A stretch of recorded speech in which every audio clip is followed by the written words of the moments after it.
Good morning. This morning we're joined by dozens of survivors of sexual abuse by Robert Anderson. But these brave men and women are also victims of abuse by the University of Michigan. These survivors, dozens of them, were students, athletes, and members of the public who trusted the University of Michigan to protect them. Some of these brave men played football at the university in the 70s, 80s, and 90s, and won national championships for the university.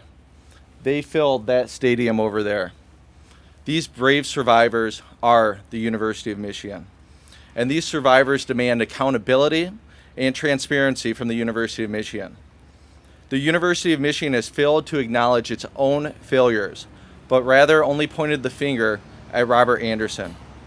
The university has failed to apologize for their coaches, athletic trainers, athletic staff, other employees at the university, doctors, therapists, counselors, and members of the administration who failed to act despite decades of reports of Anderson's conduct. The university also promised transparency to these survivors. The Wilmer Hill report failed to provide the full truth of Anderson's abuse and, more importantly, Michigan's failures.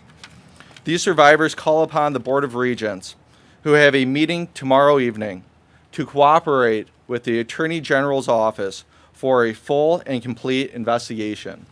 These survivors demand accountability and transparency from the University of Michigan. With me this morning are a number of survivors of the University of Michigan and Robert Anderson. The first one I would like to welcome is Plaintiff EB-17.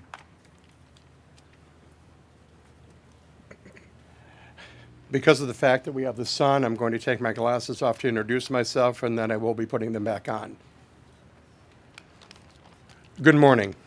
For the last year, I have been known as John Doe EB-17 in our litigation. My particular job was to give interviews to the local media, to ESPN, New York Times, Washington Post, under the name of John Doe EB-17. That comes to an end this morning. Please allow me to introduce myself. My name is Richard Goldman. I was a student at the University of Michigan from 1981 until 1983. I was a student broadcaster at what was then known as WJJX, WCBN Ann Arbor, tied into WUOM. Pardon me while I do this. In 1981, when I first came up on campus, I was a rookie broadcaster, as they say, for this university. I went into Coach Bo Schembechler's office. He didn't know me from Adam, and I said to him, I need help. I need help on what the depth chart will be. And he took me in at that point in time voluntarily, and for the next 3 years treated me as if I was one of his members of the family and his son. Late in 1981, I came into Bo, and I was sitting with him, and I had suffered for many years with migraine headaches. Bo saw that I could not see him literally across his desk, immediately suggested that I go to Dr. Robert Anderson for one thing and one thing only, to get a referral to the University Hospital to find one of the particular doctors or experts that could help with the migraines. I went to see Dr. Anderson. And when I went to see Dr. Anderson, obviously there's difference in body parts between one's head and one's below. I'm not going to even describe that today. He decided that in the middle of the conversation that I was having with him to get a referral, that he was going to reach down and grab what in Yiddish we would call the beit seam. That's the only way I'm going to put it today in front of the media. I immediately went back to Bo after walking out of his office. I did not get a referral, because I just felt something was wrong. And I went into Bo and I said, this just happened. The employee that Bo was said, go to Don Canham, who was his employer as the athletics director. I went into Don Canham's office, said, something's wrong. He sat there and stared at me, said nothing. Let's fast forward to 1982. The migraines were still there. Schembechler again, and foolish me, said, you got to get to Anderson because he has to give you the referrals. Okay, this time he tried to do a physical exam and started pulling my pants down, and I pushed him away and walked away. Went back to Bo's office, same thing. Go to Don Canham. Went to Canham's office, told him the same thing. He sat there as silent as the media is looking at me today. 1983 is where it all comes to a head. In 1983, I went into Anderson's office to meet with his then whoever secretary and said, look, the migraines are bad. I've had a referral. I've been on a particular medication. That medication was just yanked from the market because they found a cocaine derivative in it. We got a problem. Well, he calls me into his office, and the first thing he does before he says a word is says, lie down on the table, I'm going to do a physical. The answer is go to hell. Because there's not a chance in hell that I'm going to let him go to my nether regions when I have a migraine. This time, I marched back into the sports information area, marched past it, went to the athletics office, bypassed Bo's office, went into Canham's office, slammed the door, and said to him, quote, what in the hell? It's been 2 years. Obviously, you've done nothing. He just tried to do this to me. The first time in 3 years, he spoke to me and told me to go F myself, quote, unquote. At that point, I walked out of his office, slammed my hand literally on the wall where Schembechler's office was near. He came out. He said, what just happened? I told him. He proceeded to go into Canham's office, slam the door, and he read him the riot act. Now, I could hear Bo clearly of what he was saying, and he was telling Canham, quote, what in the hell are you doing? Why hasn't this man been fired? This is the third time that this has happened. Why have you done nothing? At that point in time, I graduated and left the campus. It's been all these years. Now, for what happened to me, I never spoke to my parents. I never told them what happened. I never told my late brother what happened. I never told anybody until many years later with my wife, who herself could not believe that I was telling her after all these years. But that's when the lawsuits began, and that's when I began my story. Now, we can play the circus act, and we can play the game with the university. Now, I am going to be 61 years old at the end of June. I guess I'm going to be very elderly. The games have to stop. Whatever one thinks of Bo Schembechler doesn't matter. Can we laser focus on the fact that the employee went to the employer? The employer was Don Canham. The 60s and 70s don't matter. Why? Because he had from 1981 to 83 to do something about Dr. Robert Anderson, and he did nothing. That's where we need to focus. Now, I do want to apologize up front to the Canham family for having to drag them through what they're about to be dragged through. I'm very sorry. You don't deserve this. However, Don Canham, as the athletics director, had the power. Way back in the 60s, he did nothing. The 70s, he did nothing. Now, we had those 3 years that I was up here as a broadcaster to do something, and he did nothing. Thank you very much. Thank you. Thank you. Next, Ted DeLuca is going to speak. Good morning. University of Michigan. I am Tad DeLuca. I was very close to this spot in January of 1972 during a recruiting trip. The wrestling coach showed me this very impressive stadium and told me all sorts of wonderful things about the Michigan wrestling team, the training facilities, and the medical facilities in the case I ever needed treatment for a wrestling injury. Last week, 3 brave survivors came forward and shared their experience of abuse. Not just abuse by Anderson, but abuse by the University of Michigan. I stand here with my brothers and sisters. We are not just victims of Robert Anderson, but perhaps more importantly, we are victims of an institution that failed us for more than 4 decades. An institution that continues to intentionally fail to accept accountability for its decades of failures and cover-ups.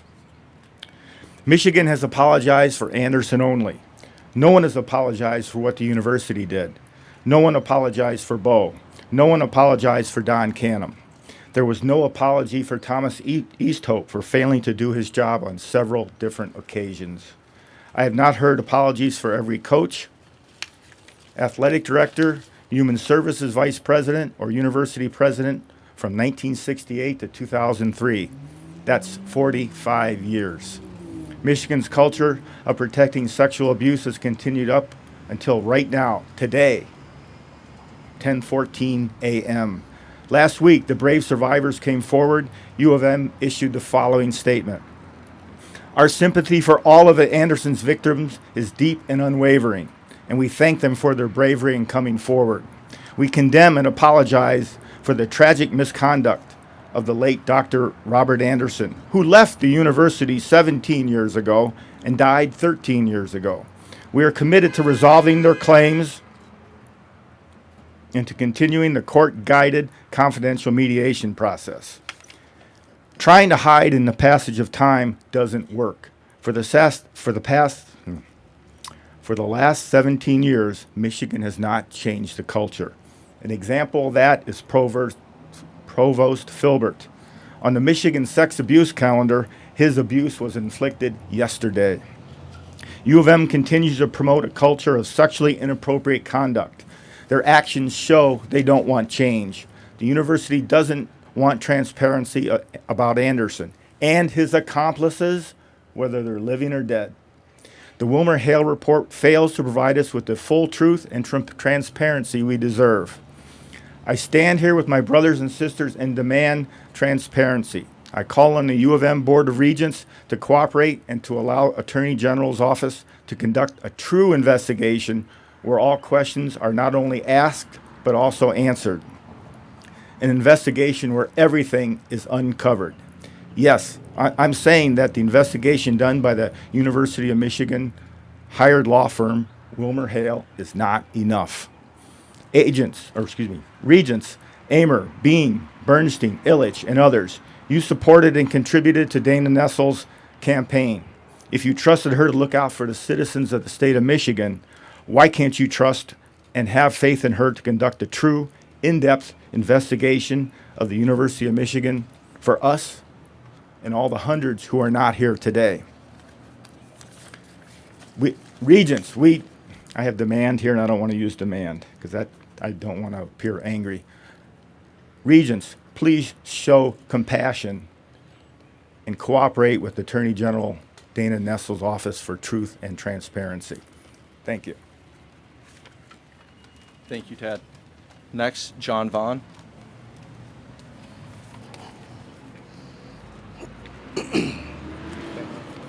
My name is John Vaughn. I attended the University of Michigan from August 1988 to January 1991 as a student athlete, member of the football team.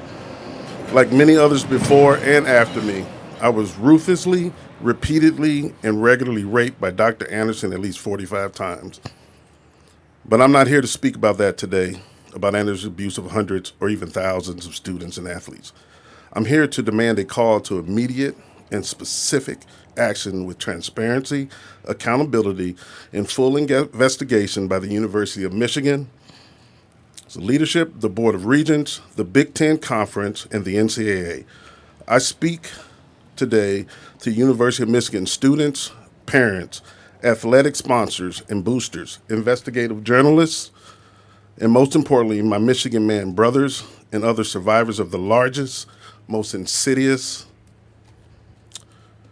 conspiracy to cover up rape, sexual abuse, grooming, and gaslighting of the truth in the history of sports. Today, we go from victims who suffered abuse to survivors who take action. The following 3 points are an immediate call to action for the University of Michigan Board of Regents. 1. As events of the past 50 years have demonstrated, the University of Michigan, the Big Ten Conference, and the NCAA simply cannot be trusted to protect the young, vulnerable lives of either students or athletes. Today, the 3 organizations must contribute $50 million each, totaling $150 million to provide the seed capital for an independent nonprofit specifically created to eradicate the enabling and institutional complicity which results in the culture of abuse and rape against both students and athletes at the University of Michigan and the other Big Ten universities.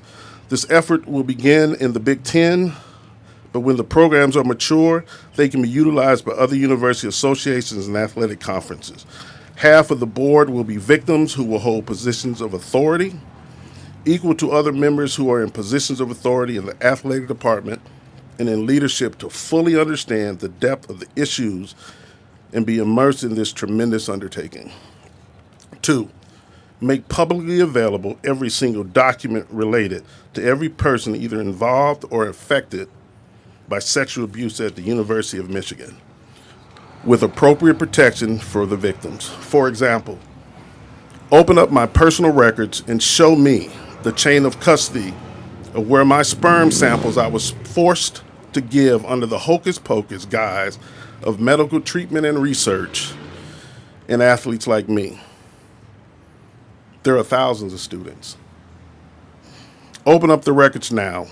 Open up the records without claiming that they are privacy or HIPAA restrictions, because it is we, the patients, who have the right and entitlement to this information and are demanding it. Number 3, in 2020, more than $9 million was paid to victims because of ongoing sexual harassment claims at the highest levels of University of Michigan. This is the responsibility of the Board of Regents. When does it end? The time has passed for false apologies that place blame in the past. There still exists a pattern of sexual misconduct on campus in which accountability is often out of reach, takes years to achieve, or is excused away. The Board of Regents must today authorize the University of Michigan to fully and completely cooperate with an independent investigation by Attorney General Dana Nessel's office now.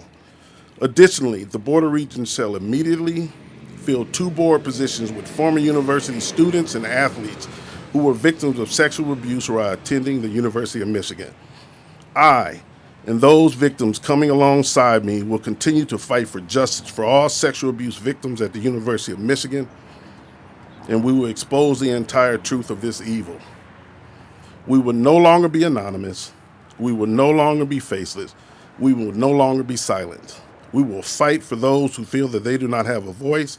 We will stand together in this fight. We will not retreat until justice is served.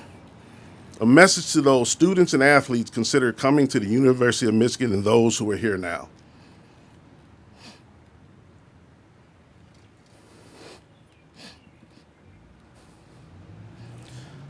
Don't let the university and its monsters steal your talent, your life, and most importantly, your dreams and your name. A message to the athletic boosters, financial supporters, and corporate athletic partners of the University of Michigan.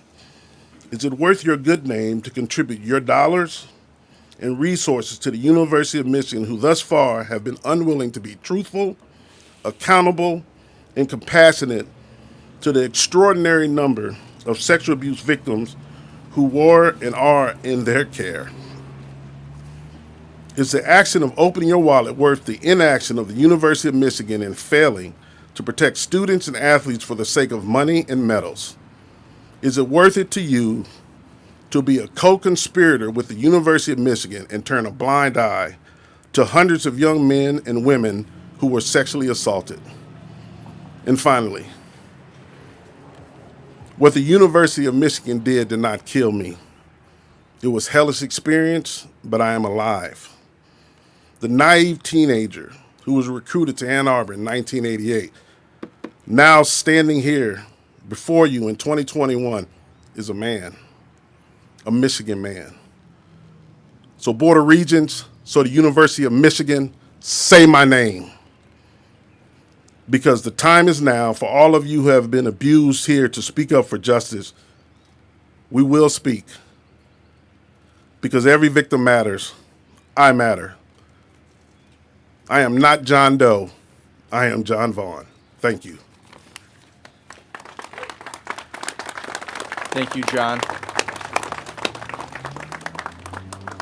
I want to thank all of you for being here today. More importantly, thank you to all the survivors here with us today, showing their support and refusing to be silenced, and all the survivors out there as they deal with the events that took place and help us as we move forward to hold the university accountable. Thank you. We will not be taking questions from the podium, but we'll entertain questions later on and throughout the day. Thank you. Thank you, man. I'm ready to rock. Yeah, man. Good job.